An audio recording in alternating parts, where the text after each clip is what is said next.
Inverter का उपयोग करते हुए। दोस्तों यहाँ पे आप एक छोटा सा लेआउट देख रहे हैं जिसमें 3 रूम, एक कॉरिडोर और एक वॉशरूम है। अब ये जो हमारे रूम्स हैं, इन्हीं रूम्स में हमें इन्वर्टर का कनेक्शन करना है। तो किस प्रकार से कनेक्शन करेंगे दोस्तों, देख लीजिए।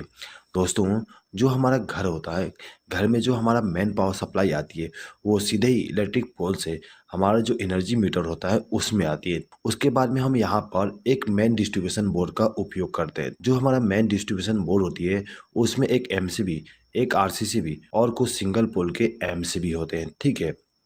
दोस्तों ये जो हमारे सिंगल पोल के एमसीबी हैं, इनका उपयोग हम हर एक रूम को पावर सप्लाई देने के लिए करते हैं। अब ये जो हमारे एमसीबी है, इनमें हम फेस सप्लाई का कनेक्शन करते हैं, ठीक है।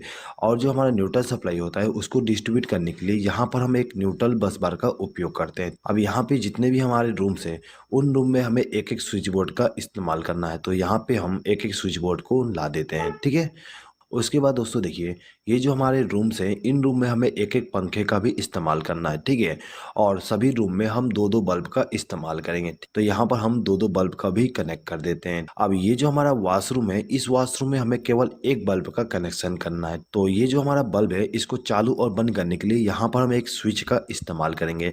इसी स्विच के द्वारा हम इस बल्ब को चालू और बंद कर सकते हैं। दोस्तों ये जो हमारा घर है, इस घर में हमें इन्वर्टर का भी कनेक्शन करना है। तो इन्वर्टर का कनेक्शन करने के लिए यहाँ पर हम एक इन्वर्टर का उपयोग करेंगे, ठीक है।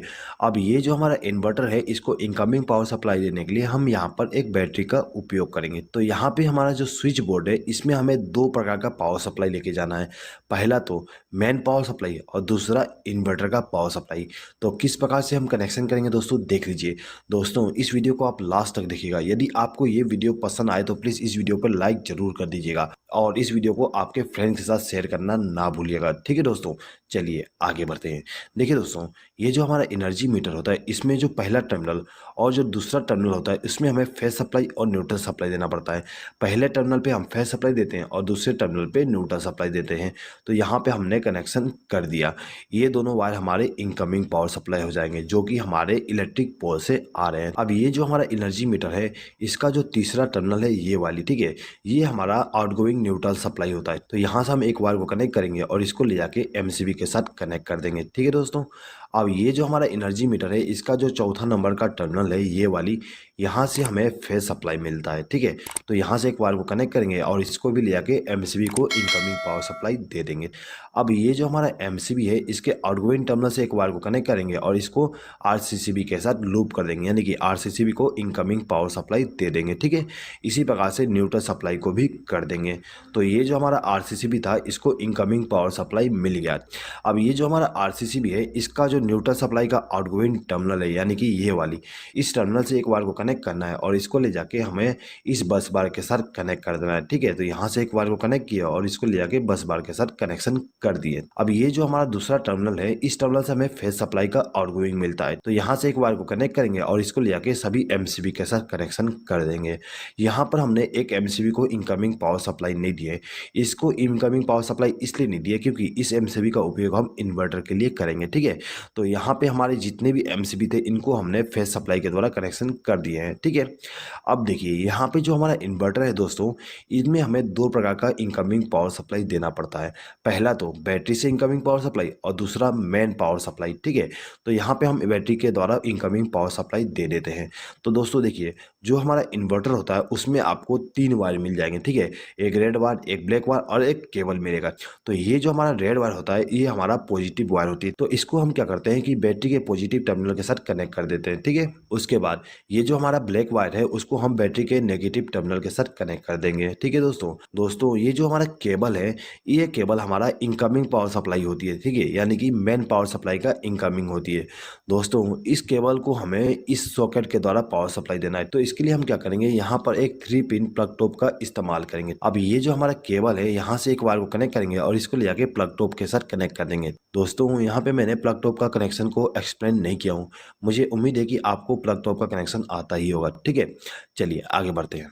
दोस्तों देखिए, ये जो हमारा इन्वर्टर था इसको हमने इनकमिंग पावर सप्लाई दे दी है बैटरी के द्वारा और मेन पावर सप्लाई के द्वारा। अब ये जो हमारा इन्वर्टर है इसके आउटगोइंग पावर सप्लाई लेना है, तो आउटगोइंग पावर सप्लाई लेने के लिए यहाँ पर हम 3 पिन प्लग टॉप का इस्तेमाल करेंगे। दोस्तों एक चीज हमेशा याद रखिएगा, हम इन्वर्टर से केवल फेज सप्लाई का आउटगोइंग लेते हैं, ठीक है, न्यूट्रल सप्लाई का आउटगोइंग का इस्तेमाल नहीं करते हैं। हमारा जो मेन पावर सप्लाई का जो न्यूट्रल सप्लाई है वही काम आ जाएगा आपको इन्वर्टर के कंडीशन में भी। तो हम क्या करेंगे कि ये जो हमारा प्लग टॉप है इसका जो दाहिना पिन है यानी कि ये वाली, इस पिन से एक बार को कनेक्ट करेंगे और इसको ले जाके हमारा जो ये इन्वर्टर वाली एमसीबी है इसके साथ कनेक्ट कर देंगे। तो ये जो हमारा एमसीबी था इसको इनकमिंग पावर सप्लाई मिल गया। अब हमें इन सभी स्विच बोर्ड में कनेक्शन करना है। दोस्तों ये जो हमारा स्विच बोर्ड है इसमें हमें दो प्रकार का पावर सप्लाई लेके जाना है, एक तो मेन पावर सप्लाई, दूसरा इन्वर्टर के द्वारा। तो किस प्रकार से वायरिंग करेंगे दोस्तों देख लीजिए। दोस्तों वायरिंग करने से पहले यहाँ पे हम डिसाइड कर लेते हैं कि किस इलेक्ट्रिकल इक्विपमेंट को हमें नॉर्मल पावर सप्लाई से चलाना है और किसको इन्वर्टर के द्वारा, ठीक है।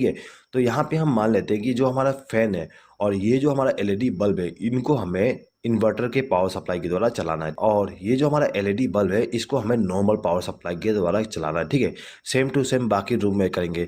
ये फैन और ये बल्ब हमारा इन्वर्टर के द्वारा चलेगा और ये हमारा नॉर्मल पावर सप्लाई के द्वारा, ठीक है। इसी प्रकार से ये फैन और ये बल्ब हमारा इन्वर्टर के द्वारा और ये हमारा जो एलईडी बल्ब है और ये जो सॉकेट है उसको हम नॉर्मल पावर सप्लाई के द्वारा कनेक्ट करेंगे, ठीक है दोस्तों। चलिए तो कैसे वायरिंग करेंगे देख लीजिए। तो देखिए दोस्तों, ये जो हमारा रूम नंबर 1 है इसमें हमें इनकमिंग पावर सप्लाई देना है मेन वाली। तो दोस्तों ये जो हमारा एमसीबी है इस एमसीबी के आउटगोइंग टर्मिनल से एक वायर को कनेक्ट करेंगे और इसको ले जाके इस स्विच के साथ कनेक्ट कर देंगे। दोस्तों ये जो हमारा स्विच है इसका इस्तेमाल हम इस बल्ब को ग्लो कराने के लिए करेंगे। तो इसके लिए हम क्या करते हैं कि ये जो हमारा स्विच था इसके आउटगोइंग टर्मिनल से एक वायर को कनेक्ट करेंगे और इसको ले जाके इस बल्ब को फेज सप्लाई दे देंगे। तो इस बल्ब को हम यदि चालू करना चाहें तो इस स्विच को प्रेस करके चालू कर सकते हैं और इसको प्रेस करके बंद कर सकते हैं, ठीक है दोस्तों। अब ये जो दूसरा स्विच है इसको हम इस सॉकेट को कंट्रोल करने के लिए इस्तेमाल करेंगे। ये जो हमारा स्विच है इसको इनकमिंग पावर सप्लाई हम यहाँ से कनेक्ट कर देंगे, ठीक है, यानी कि एक वायर को लूप करके इनकमिंग पावर सप्लाई दे देंगे, ठीक है। अब हम क्या करेंगे कि ये जो हमारा स्विच है इसके आउटगोइंग टर्मिनल से एक वायर को कनेक्ट करेंगे और इसको ले जाके हमारा जो सॉकेट है उसका जो दाहिना पिन है उसके साथ इस वायर को कनेक्ट कर देंगे, जिससे क्या होगा इस स्विच को प्रेस करने पे इस सॉकेट में फेज सप्लाई पहुंच जाएगी, ठीक है। तो दोस्तों यहाँ पे आप देख सकते हो कि ये जो हमारा बल्ब है और ये जो सॉकेट है उसको हमने नॉर्मल पावर सप्लाई के द्वारा कनेक्शन कर दिया है। इसी प्रकार से हम रूम नंबर 2 में भी कनेक्शन करेंगे। तो कैसे करेंगे देख लीजिए। ये जो हमारा दूसरा एमसीबी है इस एमसीबी से एक वायर को कनेक्ट करेंगे और इसको ले जाके स्विच के साथ कनेक्ट कर देंगे, ठीक है, यानी कि इस स्विच को हमने इनकमिंग पावर सप्लाई दे दी है। अब ये जो स्विच था इसके द्वारा हम इस बल्ब को कंट्रोल करेंगे।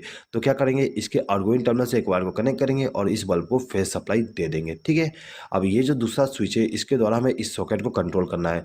तो हम क्या करेंगे, यहाँ से एक वायर को लूप करके इसको इनकमिंग पावर सप्लाई दे देंगे और इसके आउटगोइंग टर्मिनल से एक वायर को कनेक्ट करके इस सॉकेट को इनकमिंग पावर सप्लाई दे देंगे फेज सप्लाई का। इसी प्रकार से ये जो हमारा रूम नंबर 3 है इसको हम कनेक्शन करेंगे। तो इसके लिए हम क्या करते हैं, ये जो हमारा तीसरा एमसीबी है इसका उपयोग करेंगे। तो यहाँ से एक वायर को कनेक्ट किया और इसको ले जाके हमारा जो स्विच बोर्ड है उसको इनकमिंग पावर सप्लाई दे दूंगा, ठीक है। अब ये जो स्विच है उसके द्वारा हम इस बल्ब को कंट्रोल करेंगे। तो यहाँ से एक वायर को कनेक्ट करके इस बल्ब को फेज सप्लाई दे दूंगा। अब ये जो सॉकेट है इसको हम इस स्विच के द्वारा कंट्रोल करेंगे। तो इसको हम इनकमिंग पावर सप्लाई यहाँ से लूप करके कर देंगे। अब इसका जो आउटगोइंग टर्मिनल है वहाँ से एक वायर को कनेक्ट करेंगे और इस सॉकेट को फेज सप्लाई दे देंगे, ठीक है दोस्तों। अब देखिए, अब जो हमारा कॉरिडोर था इसमें भी हमने एक स्विच बोर्ड का इस्तेमाल किए थे। अब इस स्विच बोर्ड के द्वारा हम क्या करेंगे, ये जो हमारा बल्ब है इसको मेन पावर सप्लाई के द्वारा रन कराएंगे और ये जो सॉकेट है इसको भी हम मेन पावर सप्लाई के द्वारा चलाएंगे। अब ये जो हमारा बल्ब है इसको हम इन्वर्टर के द्वारा ग्लो कराएंगे और जो हमारा वॉशरूम है वॉशरूम में भी जो बल्ब है उसको हम इन्वर्टर के द्वारा कनेक्शन करेंगे, ठीक है दोस्तों। तो देखिए, इस स्विच बोर्ड में हमें मेन पावर सप्लाई का कनेक्शन करना है। तो हम क्या करेंगे, ये जो हमारा चौथा एमसीबी है इस एमसीबी से एक वायर को कनेक्ट करके लेके जाएंगे और इस स्विच बोर्ड को इनकमिंग पावर सप्लाई दे देंगे। हमने इस स्विच को इनकमिंग पावर सप्लाई दी है, ठीक है। तो इस स्विच के द्वारा हम इस बल्ब को कंट्रोल करेंगे। तो इस स्विच के आउटगोइंग टर्मिनल से एक वायर को कनेक्ट करेंगे और इस बल्ब को इनकमिंग पावर सप्लाई दे देंगे। अब ये जो दूसरा स्विच है इस स्विच का उपयोग हम इस सॉकेट के लिए करेंगे। तो क्या करेंगे, इसके लिए इसको हम इनकमिंग पावर सप्लाई यहाँ से वायर को लूप करके दे देंगे। अब इसका जो आउटगोइंग टर्मिनल है वहां से वायर को कनेक्ट करके इस सॉकेट को फेज सप्लाई दे देंगे, ठीक है दोस्तों। तो यहाँ पे जो हमारा मेन पावर सप्लाई थी उसका जो फेज सप्लाई है उसका कनेक्शन कंप्लीट हो गया है, ठीक है दोस्तों। अब ये जो हमारा स्विच बोर्ड है इस स्विच बोर्ड में हमें इन्वर्टर का कनेक्शन भी करना है। तो इसके लिए हम क्या करेंगे कि ये जो हमारा एमसीबी है यानी कि जो एमसीबी का उपयोग हमने इन्वर्टर के लिए किए थे उसके आउटगोइंग टर्मिनल से एक वायर को कनेक्ट करेंगे और इसको ले जाके इस स्विच बोर्ड के साथ कनेक्शन कर देंगे। हमने इस स्विच को इनकमिंग पावर सप्लाई दे दी है, ठीक है। अब ये जो स्विच है इसका उपयोग हम इस फैन के लिए करेंगे। अब ये जो फैन है इसके स्पीड को कंट्रोल करने के लिए यहाँ पे रेगुलेटर का उपयोग किया गया है। तो हम क्या करेंगे, इस स्विच के आउटगोइंग टर्मिनल से एक वायर को कनेक्ट करेंगे और इस रेगुलेटर को इनकमिंग पावर सप्लाई दे देंगे। अब ये जो हमारा रेगुलेटर है इसका जो आउटगोइंग टर्मिनल है उस टर्मिनल से एक वायर को कनेक्ट करेंगे और इसको ले जाके फैन को फेस सप्लाई दे देंगे। तो ये जो हमारा फैन था इसको इनकमिंग पावर सप्लाई मिल गया इन्वर्टर के द्वारा, ठीक है। अब इस बल्ब को भी हमें इन्वर्टर के द्वारा कंट्रोल करना है। तो हम क्या करेंगे कि इस बल्ब का कनेक्शन हम इस स्विच के द्वारा करेंगे, ठीक है। तो इस स्विच को इनकमिंग पावर सप्लाई देने के लिए यहाँ से एक वायर को लूप करके इस स्विच को इनकमिंग पावर सप्लाई दे देंगे। उसके बाद इसका जो आउटगोइंग टर्मिनल है वहाँ से एक वायर को कनेक्ट करके इस बल्ब को इनकमिंग पावर सप्लाई दे देंगे।